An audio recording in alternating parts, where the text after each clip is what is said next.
Hello friends, welcome to my channel. इस video में हम प्रोनाउन के बारे में जानेंगे और समझेंगे। वीडियो थोड़ा लेंदी हो सकता है, सो पेशेंस बनाए रखें और हमारे साथ बने रहें। A pronoun is a word which replaces a noun to avoid its unnecessary repetition. Pronoun एक वर्ड है जो नाउन के प्लेस पे यूज होता है जिससे कि उसका अननेसेसरी रिपीटिशन ना हो, बार बार रिपीट ना हो। Kinds of pronoun: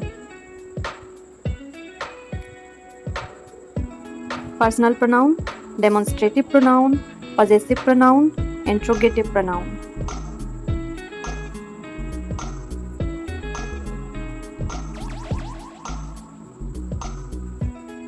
Reflexive pronoun, emphatic pronoun, reciprocal pronoun, indefinite pronoun. अब हम इनको डिटेल में देख लेते हैं। Personal pronoun: they refer to a specific person, object और ग्रुप ऑफ थिंग्स। ये किसी स्पेसिफिक पर्सन, ऑब्जेक्ट या फिर थिंग्स के ग्रुप को रिप्रेजेंट करते हैं। जैसे पर्सनल प्रोनाउन कौन कौन से होते हैं? I, we, her, them, us, he, she. 3 kinds of personal pronoun: ये 3 टाइप्स के होते हैं, 3 काइंड्स के होते हैं। First person, second person and third person. First person, the person who is speaking, मतलब जो पर्सन बोल रहा है या फिर स्पीकर, बोलने वाला ही फर्स्ट पर्सन होता है। कौन कौन है? I, we, me, us. Second person, the person being spoken to, मतलब स्पीकर जिससे बोल रहा है या फिर लिसनर जिससे कोई भी बात बोली जा रही है या जो कोई भी बात सुन रहा है, वो सेकेंड पर्सन है। सेकेंड पर्सन यू है, you. Third person, the person being spoken about, जिसके बारे में बोला जा रहा है या जिसके बारे में बात की जा रही है, वो थर्ड पर्सन है। कौन कौन से होते हैं? ही, शी, इट, दे, हिम, हर। अब इसका फ्लो चार्ट भी देख लेंगे। सबसे पहले हम सिंगुलर सब्जेक्ट की बात करेंगे। फर्स्ट पर्सन आई का ऑब्जेक्ट मी होगा, सेकंड पर्सन में यू का ऑब्जेक्ट यू होगा, थर्ड पर्सन ही का object him, she, her, it. Plural देख लेंगे। बी का अस, यू का यू, दे का ऑब्जेक्ट देम होगा। फ्लो चार्ट को अच्छे से देख लें आप लोग, इसकी स्टडी कर लें। Demonstrative pronoun: they help to point at something और समवन। किसी भी चीज़ को पॉइंट आउट करने में डेमोस्ट्रेटिव प्रोनाउन की हेल्प लेते हैं या डेमोस्ट्रेटिव प्रोनाउन का यूज होता है। ये होते कौन कौन से हैं? This, these, that, those.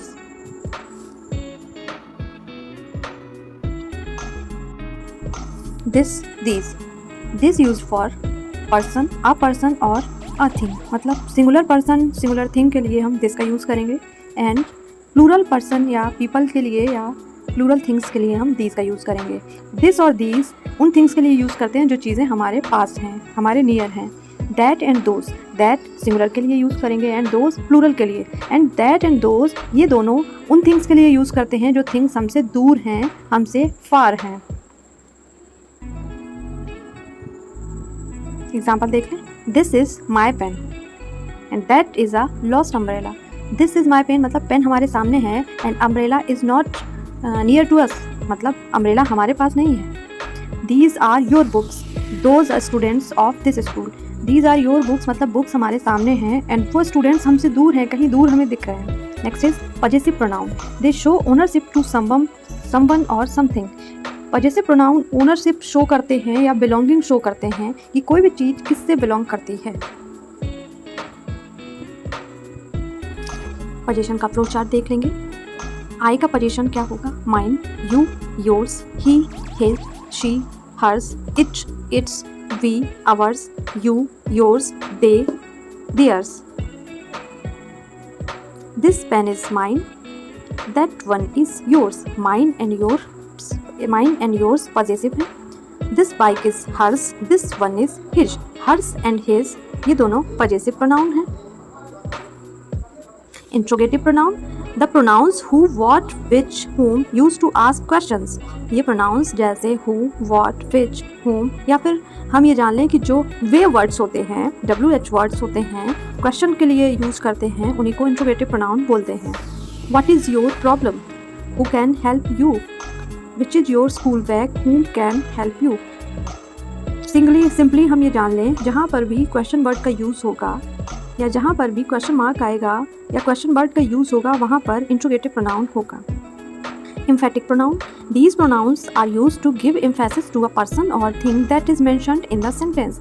Emphatic pronoun किसी भी person या thing को emphasize करने के लिए यूज़ होता है, जो sentence में यूज़ होते हैं। I baked the cake myself. यहाँ क्या है, myself पे जोर दिया गया है, इसको emphasize किया गया है। I myself baked the cake. They themselves admitted their mistake. They themselves. तो यहाँ पे myself, themself ये emphatic pronoun है।